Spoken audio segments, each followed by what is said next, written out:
everybody, to a little Austin Weekend Sports.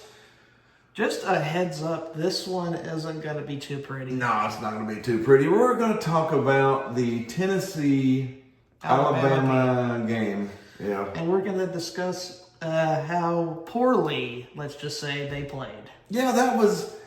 Honestly, I expected Alabama to win. But that was just a butt kicking, like paddle to butt. Yeah. Throughout the whole game. I mean, right from the jump, you knew this was going to be a tough one for them to pull out. Yeah. We got more yardage. Let's do the positives.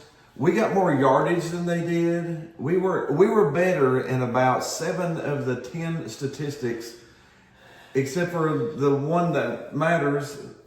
Points. One turnover, which ended up being a pick six. We'll get to that. The points. I will get to that. Trust me. Yeah. So we'll get to that. The positive was we had good numbers and Deshaun Bishop.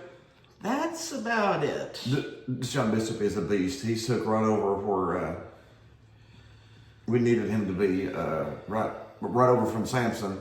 But other than those two things... That's all. There's a bevy of cons. We looked pretty bad. Very poorly coached, I might add. Yeah. Heupel did as bad a job, but he did a very poor job getting them ready to play. That's not unusual. Yeah, I don't know what happened. And, of course, it's just 2 or 3 plays. 2 or 3 plays makes a huge difference. But... let's go ahead and jump to that boneheaded call. That's what it really is. I don't want to put any sugar on it. That was a terrible play call. Yeah, that play call at halftime. Of course, if you run the ball with no time on the clock and you don't get it, then you get 0 points. I would have rather took that than what they did. I would have rather took that than what they did. At least it would have prevented them from scoring.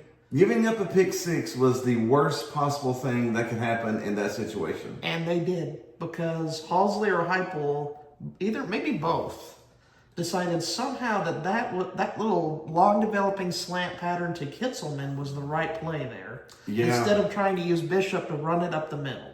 Or some misdirection, something. Or do a quarterback sneak with Aguilar. But no, let's call probably one of the dumbest plays of the entire season, considering the context. That was, well, if we would have got the touchdown, it would have been fantastic. But it wouldn't have been as catastrophic as what they did. No.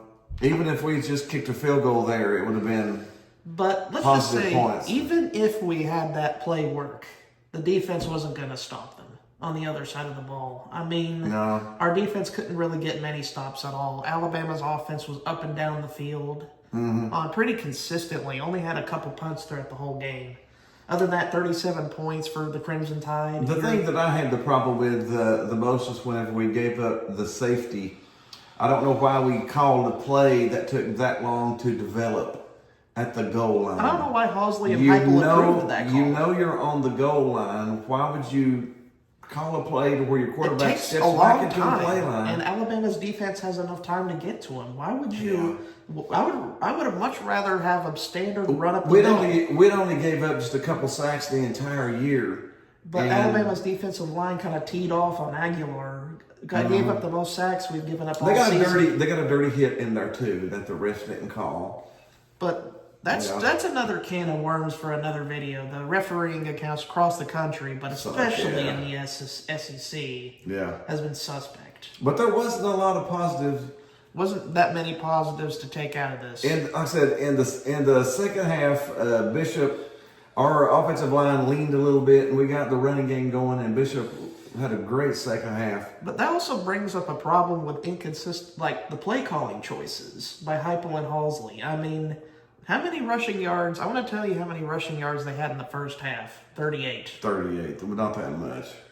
And most of our rushing yardage was when the game was well within hand in Alabama's favor. So if you would have ran the ball more and had been able to, consistently get the running game going and then lean on it with the pass, because you do a lot of RPO action in Heupel's offense. Yeah, everything comes off the run. And the fact that you didn't run the ball much with Bishop, considering how much success he had prior to that point, prior to previous games, was a game plan failure. I mean, you got to be able to run the football. Yeah, you got to have more than 38 yards rushing in a half, that's for sure.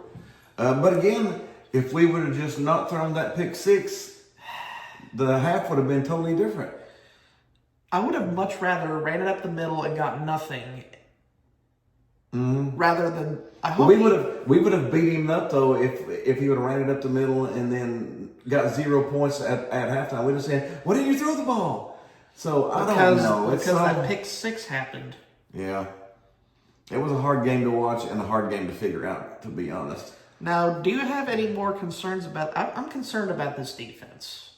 Is there any legitimate concerns for you? Our defense is giving up the most points per average In Tim Banks' in entire Tim Banks' tenure, 5-year tenure. 5-year tenure here. I mean, considering it was pretty much steadily improving year after year prior. Well, we were 25 points per game the first year. 29 points per game year 29, 23 points per game. 22 points per game. 16 points per game last year.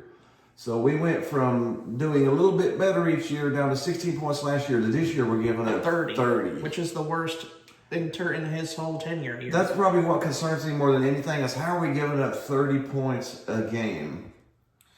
Is it recruiting? I think it might. See, we had so many injuries this year. Both of our starting corners are out. And I don't know if we had the depth. And you blame that on coaching too. We need to have better depth.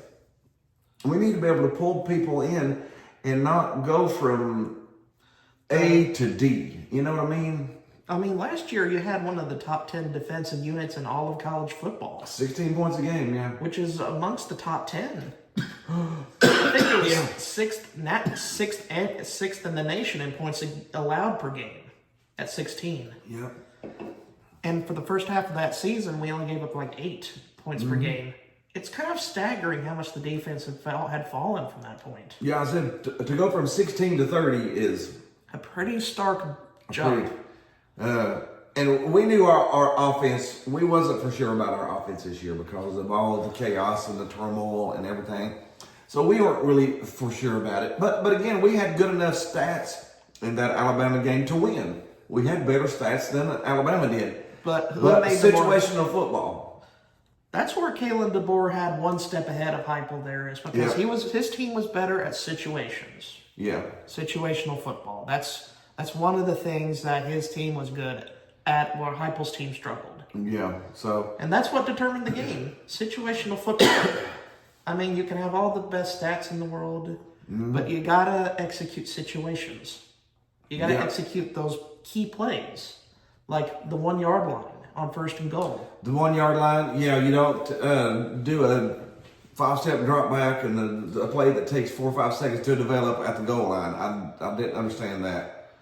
That cost us 9 points.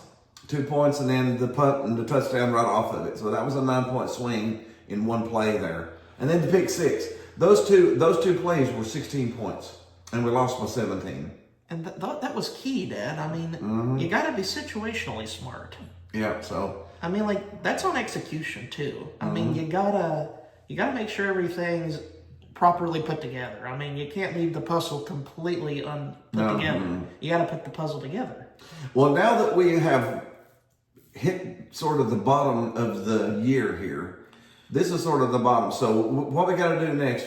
We got to jump in. Let's talk about next week's game. We got Kentucky coming up. Kentucky, and we've usually had a very easy time with them in football. Yeah. But with how much of a struggle our defense has been, do you think our defense is going to play well enough to beat Kentucky? I think it can. I think so. Kentucky's playing a freshman quarterback, or a redshirt freshman quarterback, but he was like Mr. Kentucky, so he's not a bad player either.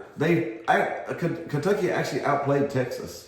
Throughout the whole game, stat-wise, they hammered Texas. But Texas was smarter situationally. Kentucky had it in overtime and ran the ball first down, second down, third down, fourth down, ran all 4 plays right up the middle.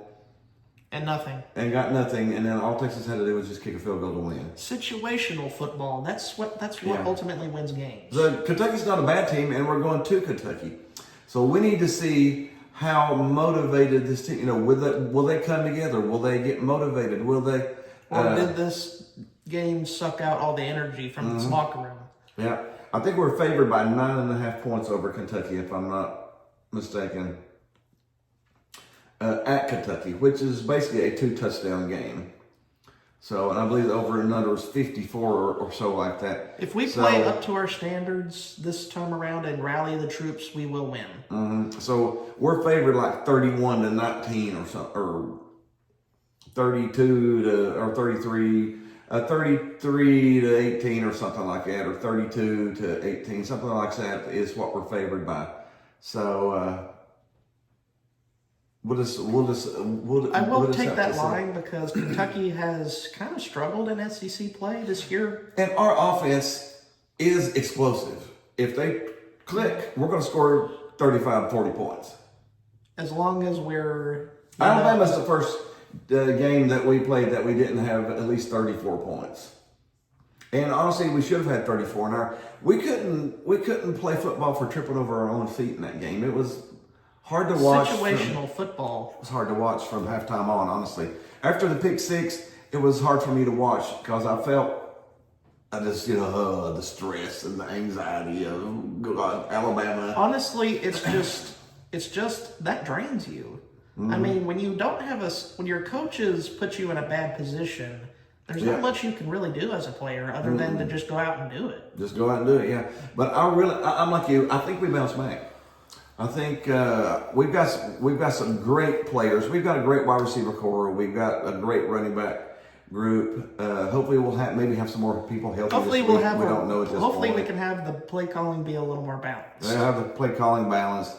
We should be able to be a little more explosive in our offense this week. We don't have Alabama's defense there, stop. And Alabama, I'll give them credit. They've won 4 straight games against ranked opponents. 4 straight top 15 teams. 2 of those being on the road. So Alabama's hot right now. What a surprise! Alabama's good, and the Patriots are leading their division. What is this? 2005? But hey. We haven't won at Alabama since 2003. So maybe 2026 or 2027 is the year. We'll just have to see. We just got to get the puzzle. You can't leave a puzzle piece. You can't out of the equation. You got to put it in the right spot. Yeah, but I think we bounce back. I would probably take Tennessee minus that 9.5. We should be back up into the 35 to 40 point range again, and then we'll hold whoever. As long as we click. Yeah.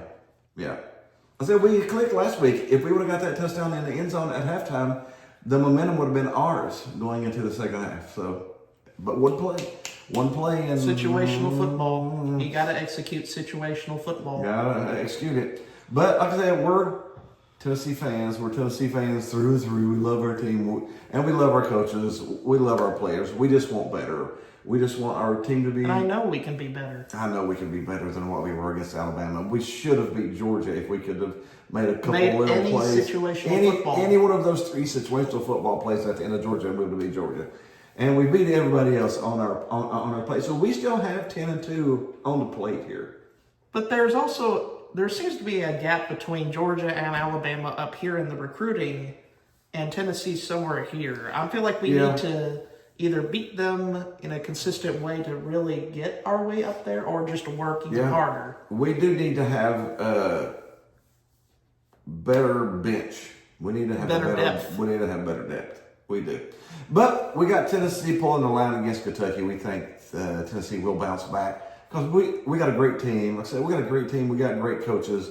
We would have 10 years ago. We would have shot somebody to be in this situation because it's not a bad situation. We just, as fans, we love our team. We love our coaches. We love our players. We just want for just as much for us. We want them to succeed, to be better for them too. So go Vols, and we'll see you next week.